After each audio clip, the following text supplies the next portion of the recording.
Trees epitomize stasis. Trees are rooted in the ground in one place for many human generations. But if we shift our perspective from the trunk to the twigs, trees become very dynamic entities, moving and growing. And I decided to explore this movement by turning trees into artists. I simply tied the end of a paintbrush onto a twig. I waited for the wind to come up and held up a canvas, and that produced art. The piece of art that you see on your left is painted by a western red cedar, and that on your right by a Douglas fir. And what I learned was that different species have different signatures, like a Picasso versus a Monet. But I was also interested in the movement of trees and how this art might let me capture that and quantify it. So to measure the distance that a single vine maple tree, which produced this painting, moved in a single year, I simply measured and summed each of those lines. I multiplied them by the number of twigs per branch and the number of branches per tree, and then divided that by the number of minutes per year. And so I was able to calculate how far a single tree moved in a single year. You might have a guess. The answer is actually 186,540 miles, or 7 times around the globe.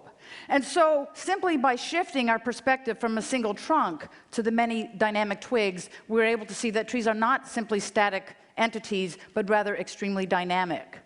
And I began to think about ways that we might consider this lesson of trees to consider other entities that are also static and stuck, but which cry for change and dynamicism. And one of those entities is our prisons. Prisons, of course, are where people who break our laws are stuck, confined behind bars. And our prison system itself is stuck.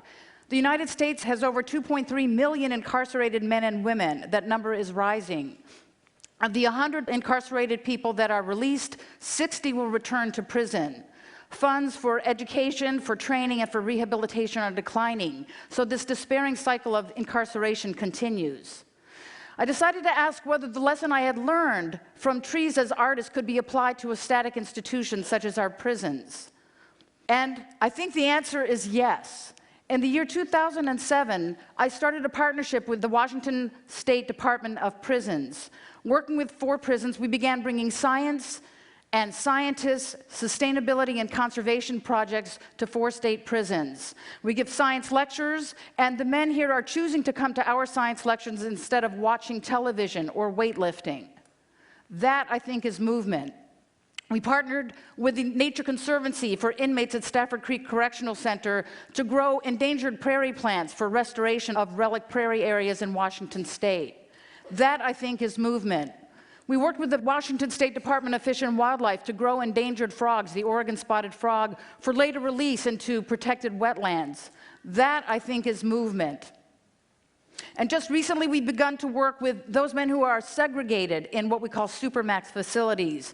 They've incurred violent infractions by becoming violent with guards and with other prisoners. They're kept in bare cells like this for 23 hours a day.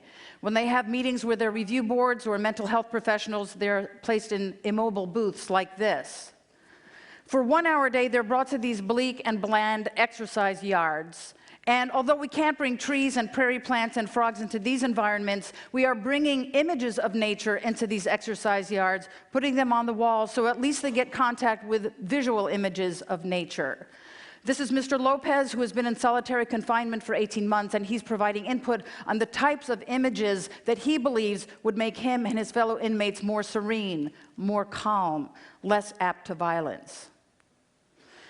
And so what we see, I think, is that small collective movements of change can perhaps move an entity such as our own prison system in a direction of hope. We know that trees are static entities when we look at their trunks. But if trees can create art, if they can encircle the globe 7 times in 1 year, if prisoners can grow plants and raise frogs, then perhaps there are other static entities that we hold inside ourselves, like grief, like addictions, like racism, that can also change. Thank you very much.